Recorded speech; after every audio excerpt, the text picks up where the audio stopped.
We are live. We're live. Whatever happened to Oh yeah. Am I my brother's keeper, huh?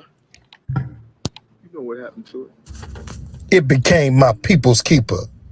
A moment of information, impartation, and inspiration to uplift, encourage, and most importantly, empower. So am I my brother's keeper? Yes. Am I my sister's keeper? Yes. Oh yes, I am my people's keeper. Yeah. Yes. Wow. Good evening, everybody. This is yours truly, Will Robinson, here on this evening with my lovely co-host and our special guest this evening. Give a shout out to our special guest co-host. What's going on? How you doing? Hello. We live, baby. How We y'all live, doing? baby. We live. I'm here with the Robinson clan. We have Ariana and Aiden in the building. Look at them. Look at my children. Look at my children. Y'all, How y'all doing? Y'all good? Hey, Aiden. We're good. Good. Well, let me start off. Ari, how was your day today? It was alright. It was a little something for the children. Not too many. It was all right. Yeah. Something Okay. for children. Aiden, how was your day? It was okay. Nothing much. Yeah, PE. Okay. Sounds pretty good. Well, good. Well, the Queen, how you doing? How was your day? Today was a good day. Any day above ground is great, right? I know that's right. You're talking right now. You're talking right. Well, listen, man, we thank you all so much for joining us on this episode of My People's Keeper. Definitely, we want you to continue to like and share, and definitely those that are watching live on Facebook, please like and share, like and share. And if you have anyone that you know, definitely this episode is pertaining to, again, handling grief, part 2 of handling grief. And we're going to be talking from a child's point of view. And so definitely we would like some callers to call in, some teenagers, children, young adults, kids that would like to call in 803-479-1683. We would love to hear from you.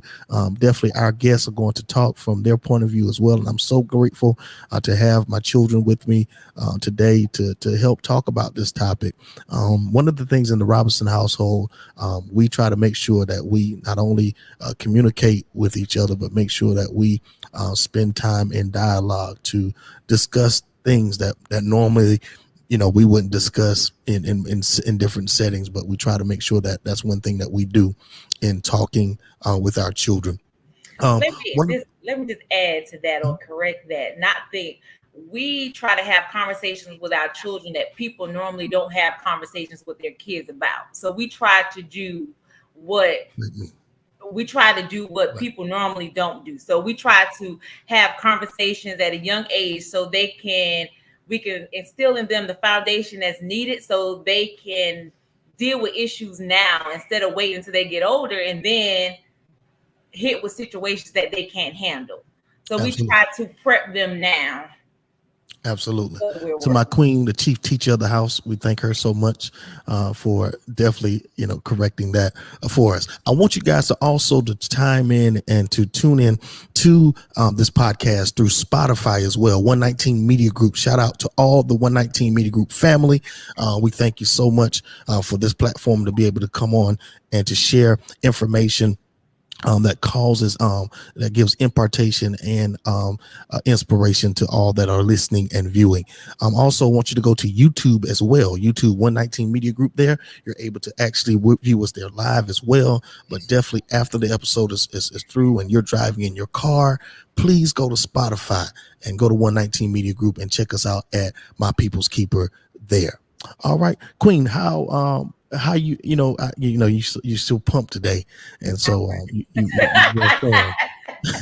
so again, as we're going into this discussion tonight concerning handling grief, I just want you to kind of just reiterate some of the things that we discussed, making out those 5 points from last week or the week before last in our discussion. And want to shout out to definitely Carolyn Johnson for calling in, Kathy McKinney calling in.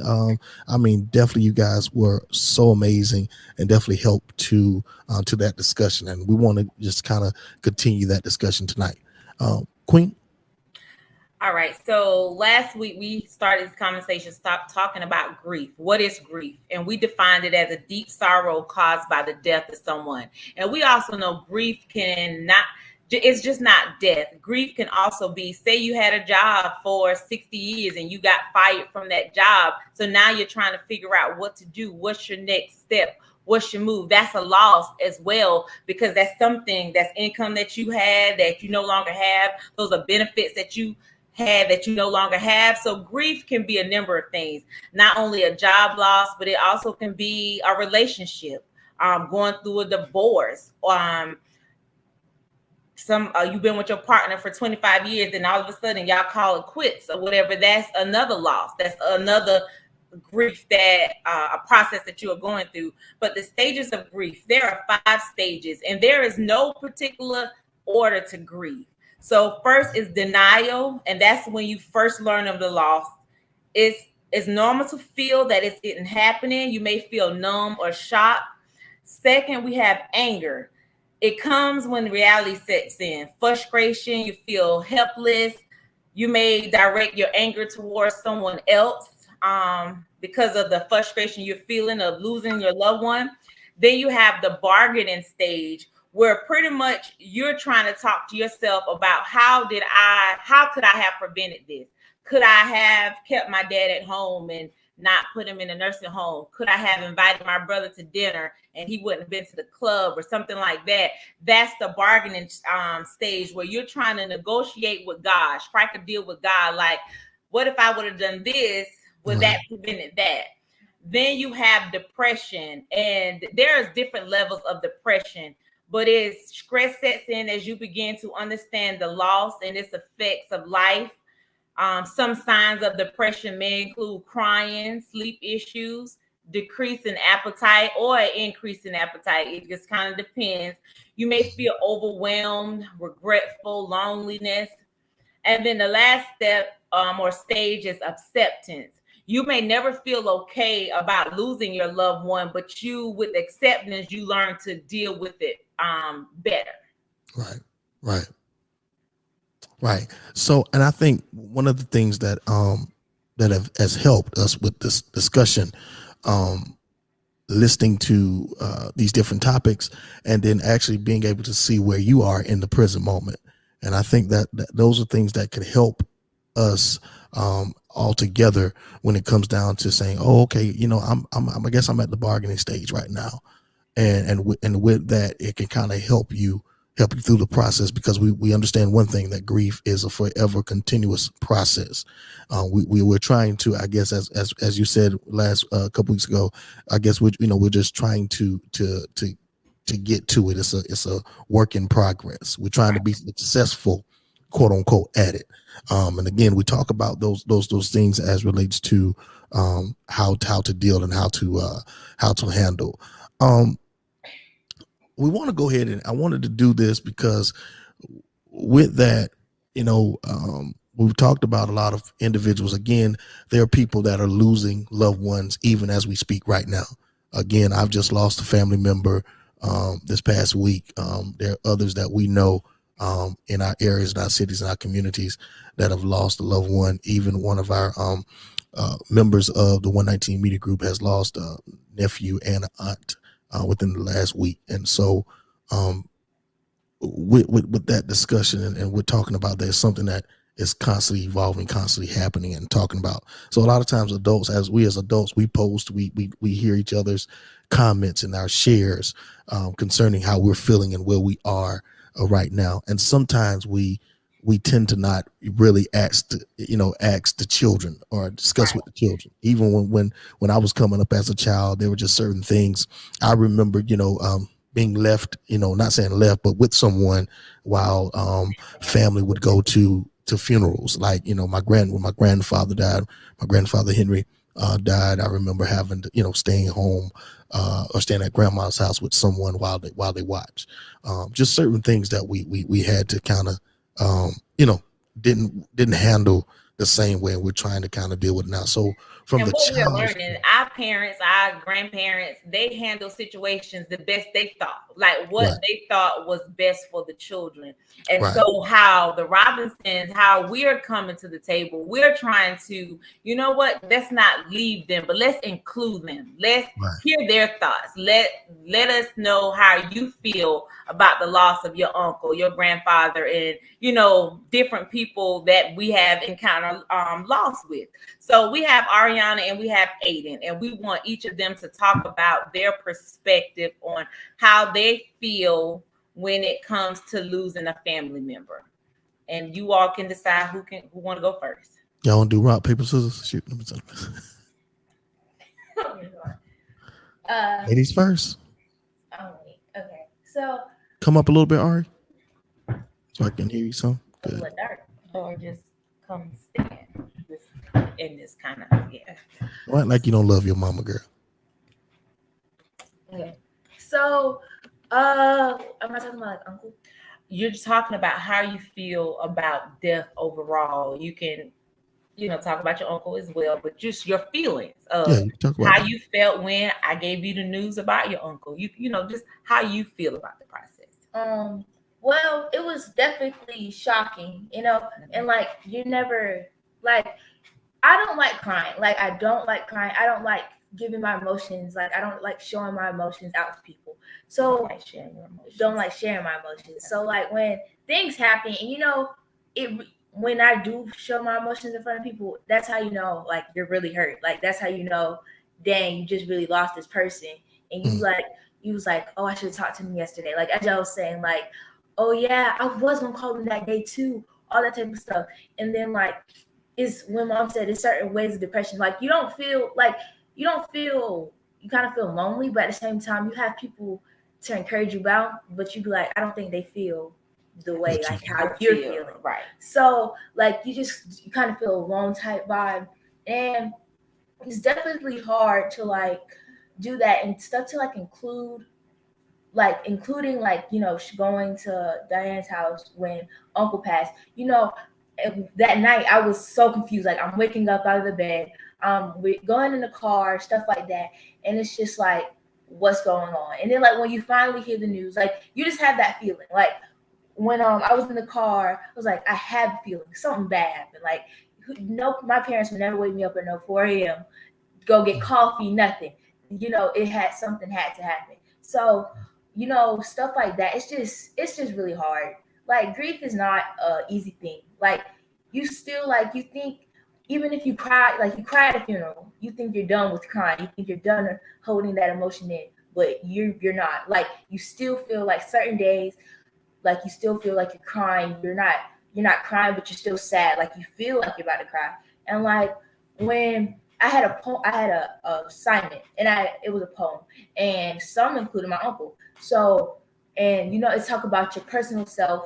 You can do deep if you want to do really deep, you can. So I did a little uncle. So like, it hit me, but like it didn't hit me to the point where, okay, I need to take a moment. Let me go outside. Let me go to the bathroom. Let me think this through. Calm myself down. So like, you won't have that overthink like, oh my gosh, like it just happened. Like you rethinking the whole day, the whole night again, like stuff like that. I don't know.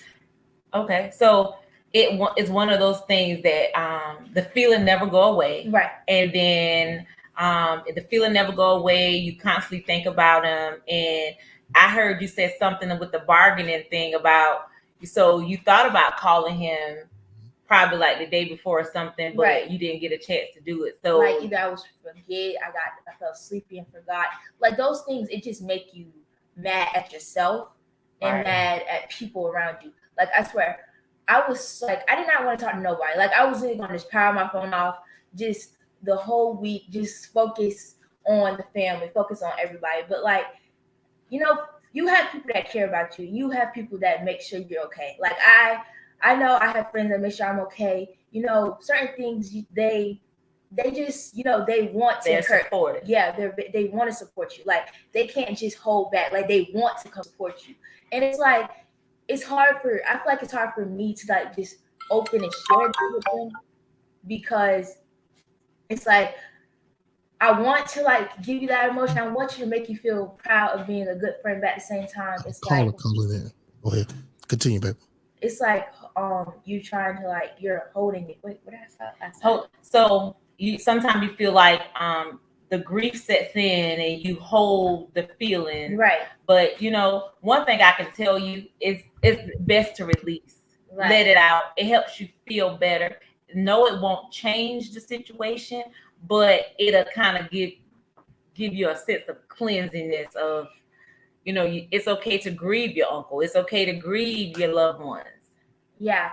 And like, I never told y'all this because like, I say I don't like explaining my emotions. So like, one day, I don't know, I was just like, you wake up at that bad day, like you wake up, you having a bad day. So I don't know, like I was just like, I'm just pounding phone off for today. Like I just didn't feel like talking to nobody. I just felt like, just laying in the bed, like going to sleep. So like, I'm just thinking, just thinking about life, just thinking about things. And then I'm just like, boom, starting to cry. It was like, what's going on? Me thinking I'm having mixed emotions, me thinking like, I don't know. And then like, you really think, you're like, wow, you're still crying. But like, at the same time, you feel good about releasing your emotions, but at the same time, you're feeling like you don't want to. Like, for me, it's just really hard to like, let my emotions go. So like, because when mom told me, my face, you saw it in my face. Like you saw that I'm about to cry, but I want to hold it in type vibe. And like, when I actually did, it was like, dang, this really hit. Like it really hurt. And like, sometimes hit different. Right. And then sometimes like, you be like, oh, I wish that I just checked up on him one day. Like, like, after Uncle passed, I made sure I checked up on people. Like, I just made sure, like, to say, hey, how you doing?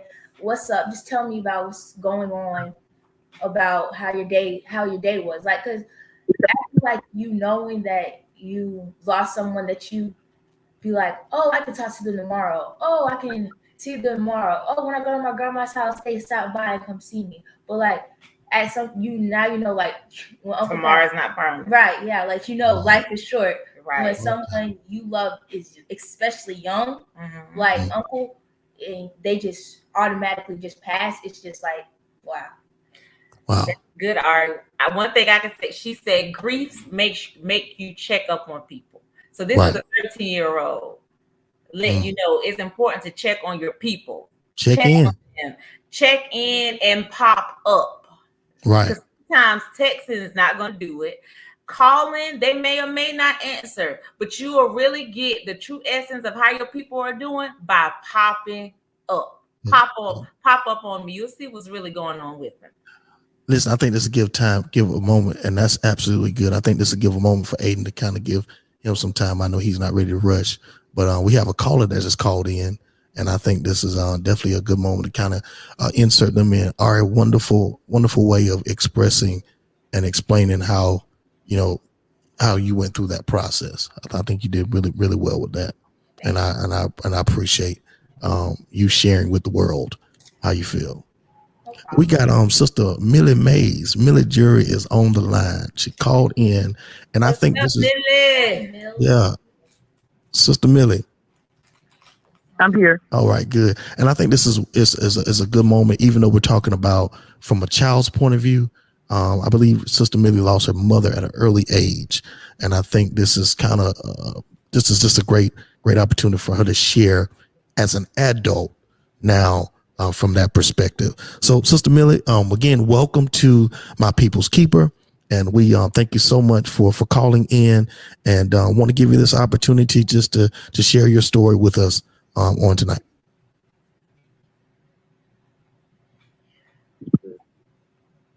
Sister Millie, can you hear me? Okay, hello. Thanks for the opportunity. Yes, ma'am. As you stated, I am Millie, and I can hear you. Okay, good. The floor is yours, Shug. Okay. Yes, thank you for the opportunity. And yes, I lost my mother when I was 7 years old. I actually watched it happen. I'm not going to go into details, but watching that at the age of 7, it made me become the person I am. All the things that I had to go through and live and see during the lifetime of it, and it makes you understand that life is too short to hate people, etc., etc. You have to learn to forgive a lot along the way, but it changed your life in a way that's so difficult, because when you see other people loving on their mother and you don't have a mother to love on, especially like holidays, etc., or as you get older, high school graduation, games, etc., and your mother can't be there because someone took her away. But you have to, and as I got older, it took me, it's been 45 years plus when this happened. It took me until about 7 years ago to truly, truly understand forgiveness. So I've been dealing with grief my whole life up until about 7, 8 years ago. But we have to, it takes faith to give that true forgiveness. Right. Because until then, I was just say, I forgive people, but it let me know, like y'all was saying, you have to learn to check on people, love them while you have the opportunity, because they can get snatched away from you like a thief in the night. And so what you do, you rely on other people to be a mother figure. I have a godmother that's 80 years old now, and I relied on her a lot, and as well as my aunt that raised me. But it's still not your mother, but it's people out there that will step into place. But I say all of that to say this: we all have had grief, but during that grief, we must go to God and ask Him for a way to truly forgive or help us through dealing with losing a loved one, because He's the only one can help us through it. Absolutely. And I just thank you for the opportunity for sharing. I pray that it helps someone else along the way. Absolutely, it definitely has blessed us today. And definitely from like I said, you telling your story, 7 years old,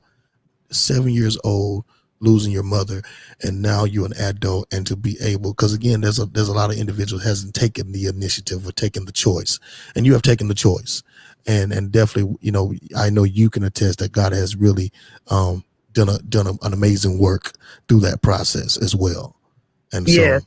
So we definitely thank you so much for sharing. Again, Sister Millie Mays, one of our members at our church, and a business owner, powerful woman of God. And we thank you so much again for just calling in and sharing that story with us. Again, we're just trying to handle grief. All right, Sheila, you be blessed. All right. Love you so much. Well. Thank you. All right. And what I take from that call, I hear echo. Go ahead. What I take from that call is grief, death allows other people to step up. Right. Yeah. It allows others to step up. So then you will know who has your back when you're no longer here, in essence. Yeah. Because, this is a hard conversation, but it must have, if something happened to us, we still haven't decided who will step in and take care of these two people behind me. That's a conversation that has to be had. And that's a conversation that we all should have, especially when you're having small kids, to have things like this in writing. So we'll know, hopefully they'll go where, somebody that's going to really take care of them and still offer them the life that we offered while we were here. Yeah. And I think too, and we have our, I have both of my parents, God bless, are still alive and well. And Patrice, we have her mother as well. And again, we would have that conversation, but still, it's still things that we would have to really consider. And I know where you're going, but that'll be the automatic thing that most people would think about. You know what I mean? Think about your parents, but your parents are getting older. Right. And, right. You have to think that, not that your parents are not good, because they'll be a Right. great, we know they'll step up, but we Absolutely. think about them being young and how they maneuver and how they always have us running up and down the road. So that might be too much for an older person. So that's why you have to have backup plans. Backup plan. Backup plans. Yeah, and I was thinking about that movie that we watched. I forgot the name of it, but it was the movie that we watched where there was two couples that were they had friends. The bride and the groom. So the groom had her best friend, and the bride, had the name, but yeah. But it's and I hope that will come to sight, that we'll be able to kind of just say. But pretty much they had a baby, and they died in a car accident, and so they had put in a will, put them down, their godparents. They were the godparents, but they wasn't together. They were just friends of the groom and best friend of the bride. I watched that movie.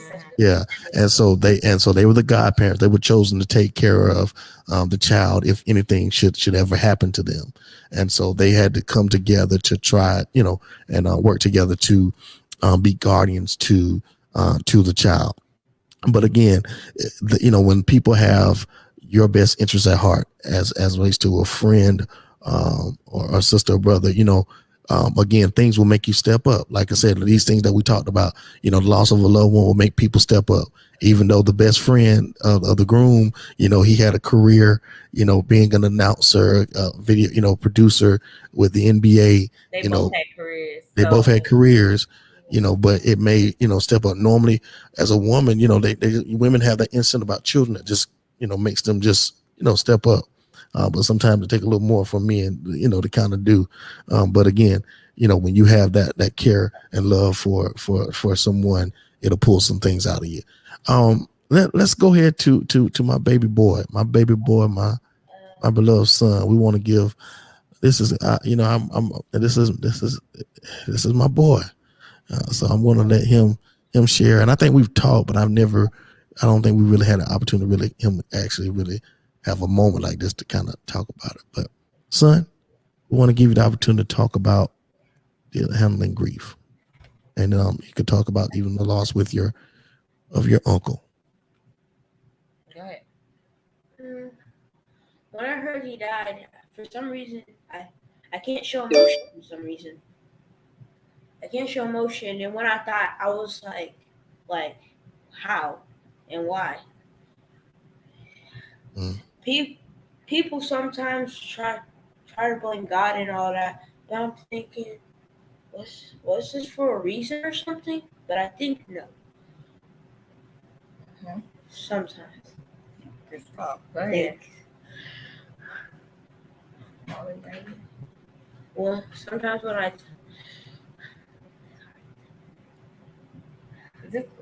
take your time. You good? Let me help you. So tell me how you feel. Oh, okay. Just, I was like, why? Like, how did it happen? When I got really into it, I didn't show much emotion because I don't show emotion because at his funeral, I slept half of the time. Yeah, you did that. You did. You did. It's okay. And Brian, I bet I can hear Brian now. Look at nephew sleeping in my face. Go ahead. I was like, what? So next thing I really decided I would every day I would call somebody. Check up on them, let you know how I'm feeling and all that. That's okay. And also, I really wrote to Papa. What? Say it again. Oh, your dad. Okay, right. What about him? I always just remember. I would just miss him. All the good times we have. I just remember that one time me and Mason friend with the pool. He'll always be sitting on that couch being like, "Hey, stop playing around."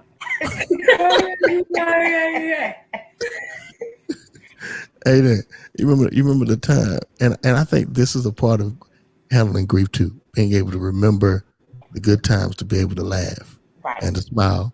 You remember that time you had your Nerf gun and you had the Nerf bullets. And God bless him, that my father-in-law, he was he had dementia before he passed, and so he used to, back in the day, he used to smoke, and so he had to stop smoking because having a pacemaker and all that, change the lifestyle and whatnot. And so as we talk about dementia, they go back to certain places in their memory what they used to do.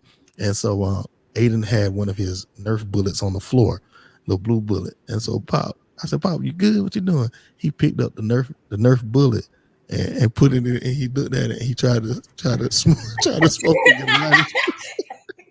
Anyway, and I'm like, Papa, it's not a cigarette, Papa. It's my bullet. I remember that. So yeah, so I mean, definitely, man. Just again, reminiscing and remembering, more than. And I think that again is some of the things that most people don't talk about. So I think that goes right into talking about the grief process. Some people don't like to share emotions as it relates to crying. So instead of crying, I'll rather laugh. Mm-hmm. I'd rather joke to keep from crying, if that make any sense. You know what I'm saying? And so I think everybody has their different way of how they handle grief.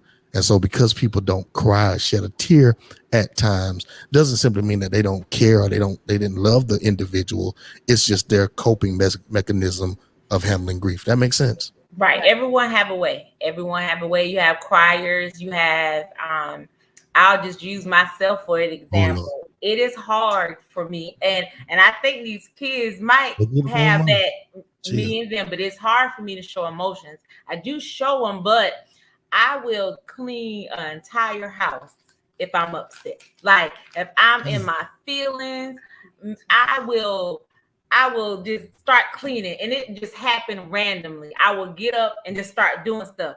It's not my plan, it's not my intentions, but that is just my way of processing and dealing with what's happening. And in the midst of me doing it, I will have music playing and my thoughts. Like I have so many thoughts running through my head, but that's how I process it. Like, okay, this is happening. So, we're facing this challenge. And in my head, while I'm cleaning, solutions come through.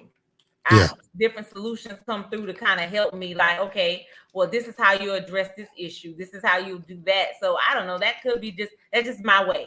And everybody's way is different. And whatever helps you from losing your mind, whatever helps you.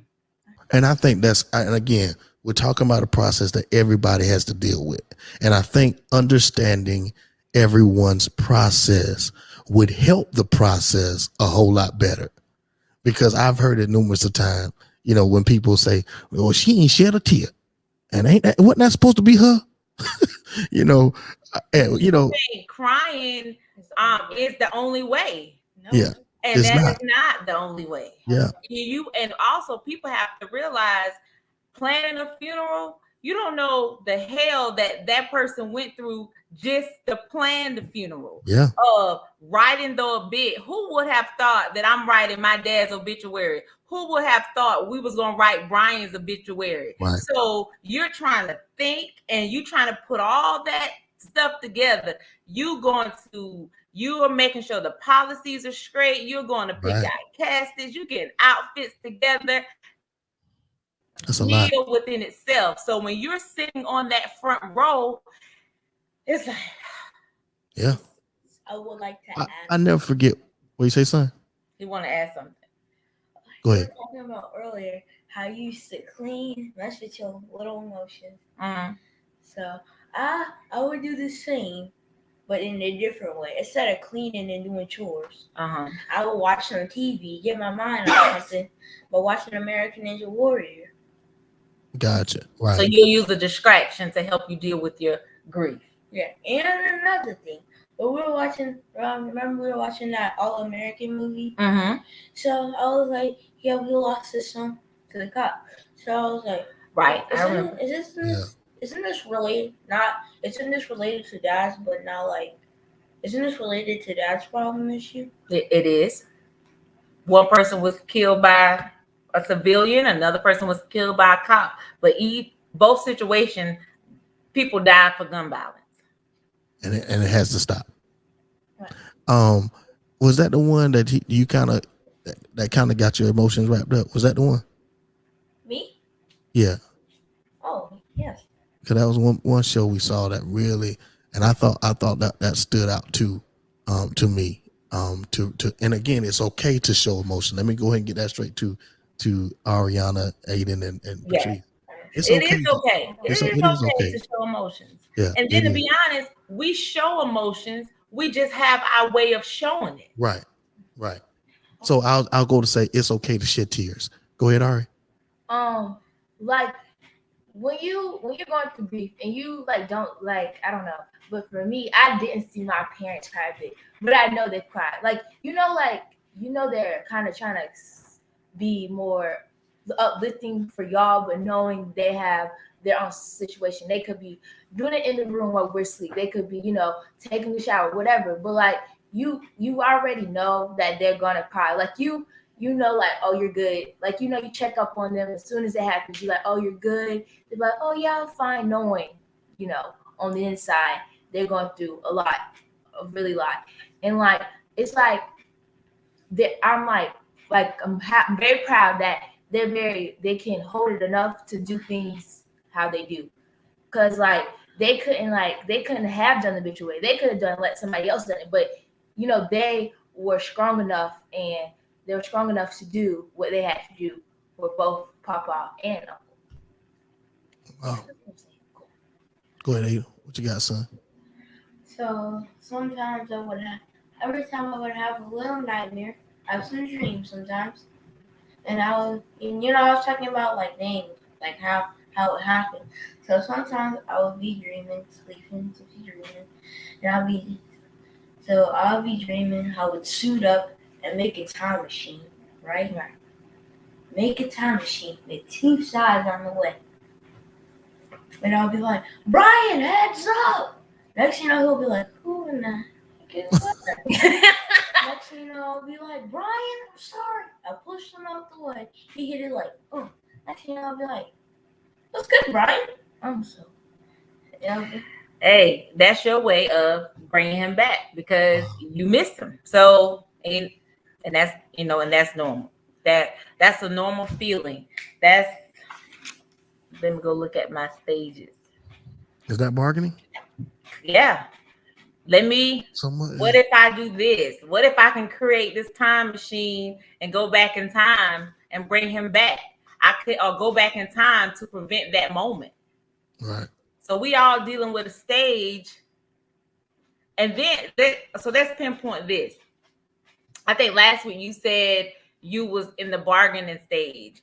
I said I was angry. We just witnessed the kids being in the bargaining stage as well. So imagine all of us in one house going through this stage of grief, and we all got our emotions going on, but we still have to get through the day. We still have to work. We still have to go to school. We still have to live our lives. And then, but you got little people and you got adults, and we got all this on our shoulder, and we still pressing forward. Right. And you also have to hear from other people, like how they think how it happened, like how they assume things, and then now they just like talk down on the situation. So now we're dealing with other people's opinions, right? And it's like you don't even know what is going on in this circle in our household, and it's like it gets me upset, it gets me angry, because like you really don't know what we're going through as a family. Like, we may show that we're the perfect family. We may show all these things, but on the inside we could be we can like have so much, like we could just be gone or something, and like you don't even know. And I just like certain scenarios, like they try to keep certain things that people said about Uncle away from us, but at the same time, you can hear people talk about it, like around the family, hear people, and you're just like that made me like really upset. That made me like certain things they said about Uncle made me so upset. Like everybody formulate an opinion, right? And it was like, talking about that what made you upset. Yeah, and it was just like just please be quiet. Like, you really don't know. And then like they show up to like the funeral and be be so fake. And it's just like, you're not getting me. All right, so we're gonna I understand. I understand. Well, Lord have mercy. yeah, I understand. You know. Go ahead, Patricia. So, you know, so we're talking about things from the children's perspective. Right. So they do hear the sidebar conversations. They do hear they are in tune with our feelings. They are in tune with our emotions. They may can't articulate it like how they want to, but we understand. So that's why it's important that we listen to the children, know their thoughts, know their feelings as well, so we can process it all. It's great to have these conversations with your children now, so they can understand grief, they can understand the stages, and they can deal with these unfamiliar emotions, or they can, so they can find a way to, to cope. Or we don't want them to have all these emotions build up inside, and then one day they just spiral out of control for not dealing with the emotions that's in. So I'm so glad that Ari and Aiden was, they joined us this evening so they can share their thoughts on grief from their perspective. So it's definitely important. So if I'm talking to adults out there, if your children have experienced a loss, a very close loss, or even a school member, because I know in Columbia area, there has been at least 4 students to be that died, over the past month or whatever. And that's an experience all by themselves, because they're used to that kid being on the football field, or they're used to them being in class and joking around. So if your child has experienced any type of loss, please have this grief conversation with them. And if you can't do it as a parent, get them the necessary resources, like getting a counselor or a therapist, or even the school counselor or a social worker. Get someone that can help them process their feelings. Right.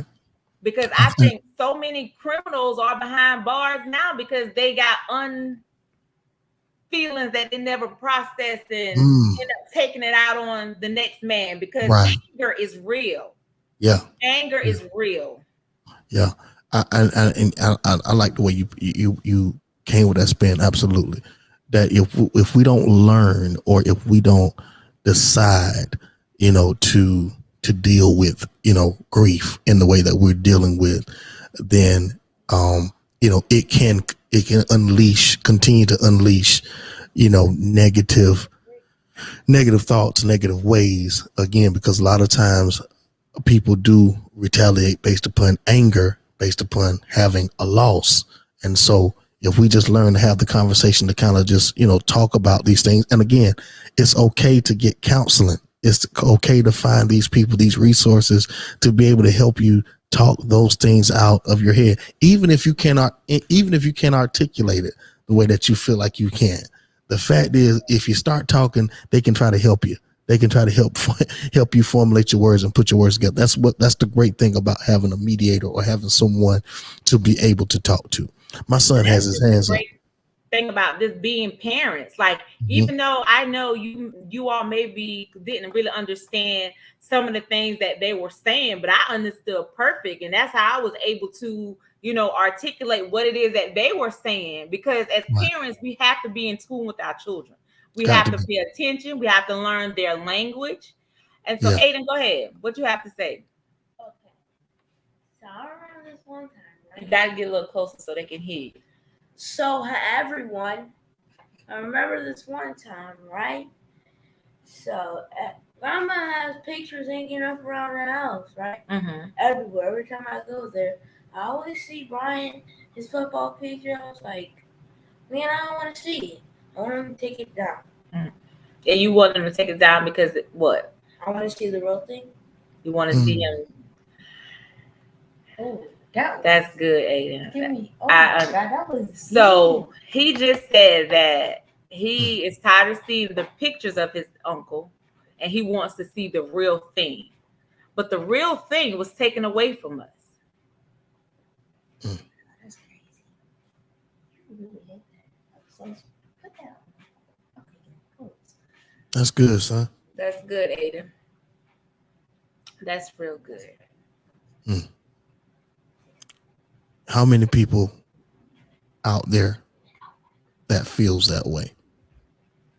Aiden just shared, and this is the good thing about having conversations, is sometimes being able to say something that other people are thinking but never share.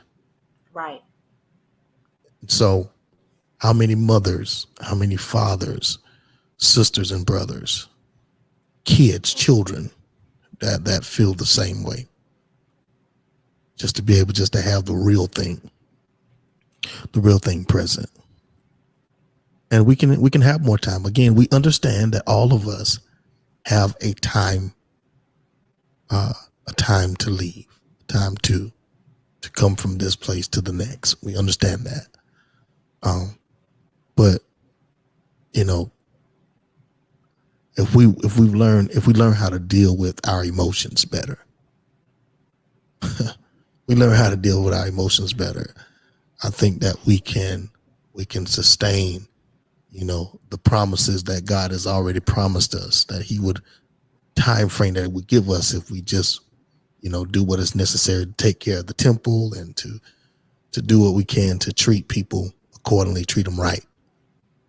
But to save ourselves from a lot of the things that we have to tend. And one of the things that we did say, and again, we're talking about this grief thing and going back to what Patrice said, and I think we may have to come back and have a discussion with that, is, you know, anger comes and people retaliate, you know, especially when you're talking about gun violence, those different types of things. People come back, and so you got another loss, you got another on top of that you have to deal with. And I think we're going to have to talk about it, because one of the things, again, that people are not, you know, what we're trying to really push to kind of talk to, especially with children, because you're talking about them being ignored at times, you know, when we're talking about processes like this, and then, you know, what goes on in their head, what goes in their mind when they're not able to channel that energy elsewhere. Because we have to remember, the children has a void as well. They're missing someone who used to spend time with them. For our kids, example, someone who used to take them to the movies and take them fishing and different things like that. So, you know, that's a missing void as well. And so one thing about anger, we defined it comes when reality sets in. Frustration and helplessness are familiar feelings. You may direct that towards other people. You may direct that towards God or life in general. We are angry because we are frustrated about what has happened to our loved one. We can't change it, so we feel, let me go take a life too. And even though it's taking a life for a life, it's a revolving door. It's just gonna keep going in circles. You kill my family, I'm gonna kill yours. You know, you're gonna go back and forth, and guess what? The feeling, the anger feeling, the void is still there. Right. Haven't solved it. The person is still missing, and we're going to constantly miss that person. Is not going to change it. Only thing that's changed is either we're going to be incarcerated or we're going to be dead too. Yeah. I'm chasing revenge. Wow. Man, the grieving process. We just gotta, these are conversations we gotta have in order for the narrative to change. That's what My People's Keeper is all about. Making sure that we provide information, impartation, and inspiration in hopes that it will change the narrative to a great positive. One thing, as we talked about those 5 dynamics of grief, I want to talk about the 12 steps, and I think we'll close on this. 12 steps in grief process. One is recover from a loved one's death requires more than time. That's the first thing. Recover from a loved one's death requires more than time. Yet if we allow ourselves the time to mourn, we can gradually break grief's grip on us. Recognizing the role and value of the grieving process orients us to accepting the fact of the death. Acceptance marks a major step towards recovery. Number 2, grief is universal.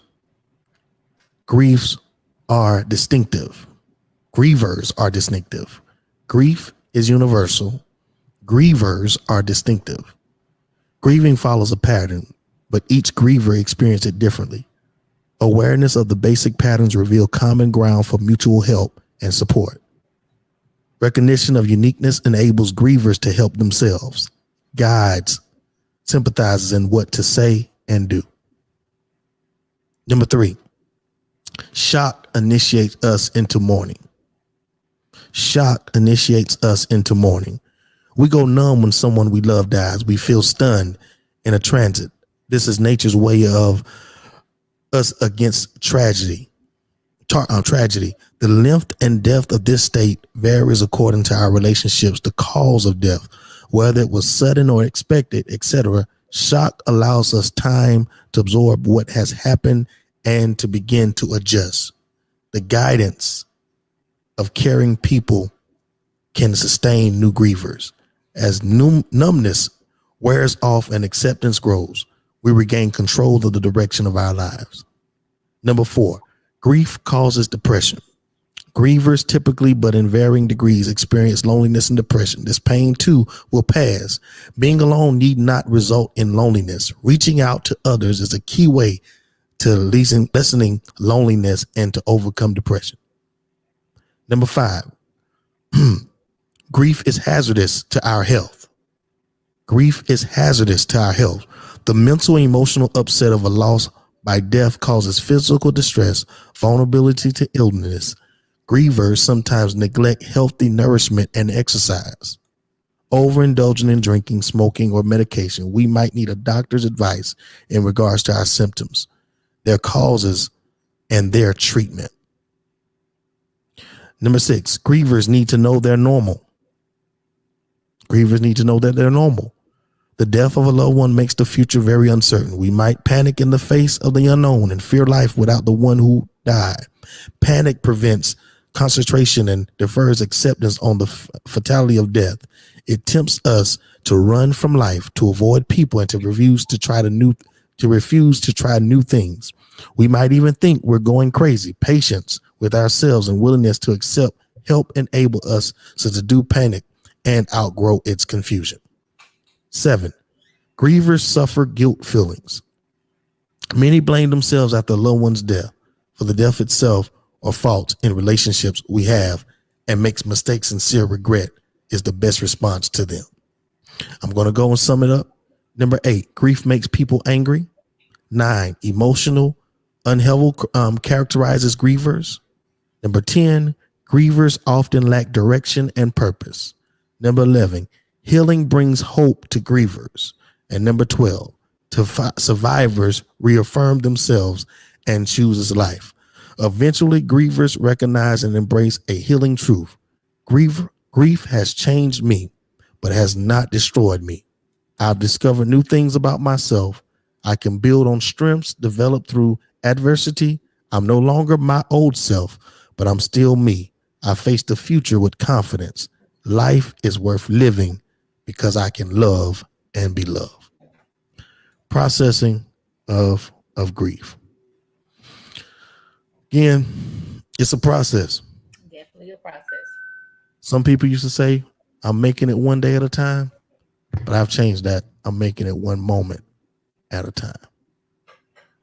I want to thank my special guests, my children, our children, the Robinson clan, Ariana, Janae Robinson, and my boy, William Aiden Robinson. That's right. Make it up, break it up, break it up. And as always, my lovely co-host, my queen, the lovely Patrice Robinson. Honey, I appreciate you so much. Definitely, she is one of the greats when it relates to, having great discussions and pulling things out you. Listen, I hope that this has been a blessing to all of you that are watching and that are listening. to this podcast of Shout my out to the people's listeners, the faithful listeners. Come that on. drive in. Let's big shout out to all the listeners. Let's We clap it up. appreciate you. We appreciate you. And keep tuning in. The content just going to get greater and greater. It is. And listen, we have definitely some special guests that are going to be coming. More guests, more topics that are going to be coming your way. So please like, love, and share. And again, I would love for you to continue to definitely support us on this platform, on our Facebook Live as well. But please, when you get a chance, I want you to go to Spotify there, and look for 119 Media Group. And there you will find My People's Keeper and all other platforms there, a podcast there on our 119 Media Group. Got a shout out to our team and to everybody that continues to do what they do to bring this great content to you all. Again, my name is Will Robinson. I'm Patrice Robinson. I'm Ariana Robinson. Am I my people's keeper? And I'm Aiden Robinson. That's right. Am I my brother's keeper? Yes, I am my brother's keeper. Am I my sister's keeper? Yes, I am. Am I my people's keeper? Yes, we are.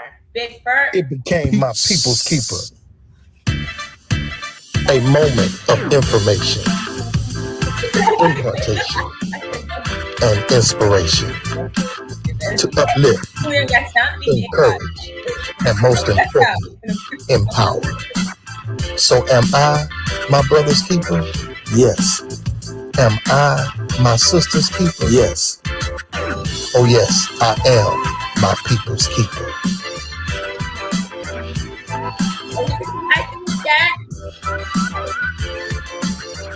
I want to see some people type it. Have to type it. It's giving. And the first person to